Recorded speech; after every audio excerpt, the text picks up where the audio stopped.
경제를 살리겠다던 정책이 어느 날 갑자기 안보 위협으로 뒤바뀌었다면 당신은 믿으시겠습니까? 2025년 9월 29일 시작된 중국 단체 관광객 무비자 입국 제도. 이 정책은 분명 윤석열 정부에서 추진했고 내수 회복이라는 명분을 안고 출발했습니다. 그러나 정권이 바뀌자 어제까지 옹호하던 세력이 오늘은 공포를 외칩니다. 정책은 그대로인데 해석은 정반대. 이것이야말로 한국 정치의 현재입니다. 2025년 9월 29일부터 2026년 6월 30일까지 중국인 3인 이상 단체 관광객이 최대 15일간 무비자로 입국할 수 있습니다. 아무나 들어오는 게 아닙니다. 지정된 전담 여행사를 통해 모집된 팀만 입국할 수 있고 사전 명단 등록 절차도 반드시 거쳐야 합니다. 이 정책은 윤석열 대통령 재임 기간 한덕수 권한대행과 최상목 권한대행 체제에서 구체화됐습니다.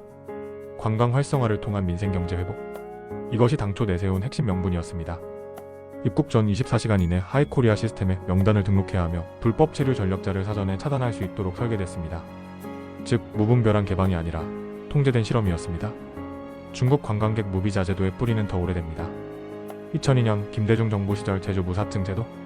IMF 이후 경제 회복을 위해 시작된 정책은 제주를 중국인 관광 1번지로 만들었습니다. 2010년대 박근혜 이명박 정부에서는 크루즈 관광객 무비자 제도가 전국으로 확대됐습니다. 즉 이번 정책은 갑작스러운 돌출이 아니라 20년 넘게 이어온 국가 전략의 연장선이었습니다. 하지만 지금의 국민의힘은 지금까지와는 전혀 다른 이야기를 하고 있습니다. 이는 단순한 정책 비판을 넘어 보수 정치가 스스로의 정체성을 극우화한다는 신호일 수 있습니다. 국민의힘의 반대 논리를 살펴봅시다. 나경원 의원은 국가정보자원관리원 화제를 거론하며 전산망이 마비돼 입국자 추적이 불가능하다고 주장했습니다. 그러나 법무부는 즉각 반박했습니다. 출입국 시스템은 별도로 운영돼 정상 가동 중이라고.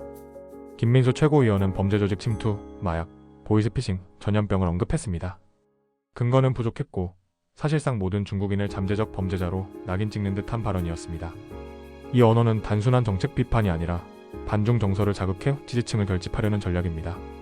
즉 경제 논리도 안보 논리도 아닌 극우 결집을 위한 선동입니다. 하지만 데이터는 다르게 말합니다. 외국인 범죄 피해자 중 중국인 비중이 높은 것은 사실입니다. 그러나 중국인이 전체 관광객 중 압도적 다수를 차지하기 때문에 필연적인 결과일 뿐입니다. 실제로 인구 10만 명당 범죄율은 내국인이 외국인보다 약 30배 높습니다. 범죄 유형도 대부분 교통법규 위반과 경범죄입니다. 살인이나 강력범죄는 드물지만 언론의 집중 조명으로 인해 공포는 과장됩니다. 실질적인 지역 불만은 쓰레기, 소음, 부동산 문제와 맞물려 있습니다. 중국 특수부대가 입국한다는 주장은 사실이 아니라 음모론적 과장이었습니다. 경제 효과를 보겠습니다. 한국은행은 중국인 단체 관광 체계가 GDP를 0.06% 끌어올릴 수 있다고 전망했습니다. 중국인 관광객이 남긴 소비는 과거 수십조 원대의 생산 유발 효과와 수십만 개의 일자리를 만들어냈습니다. 면세점, 백화점, 호텔업계는 다시 6호 특수를 맞을 준비를 하고 있습니다.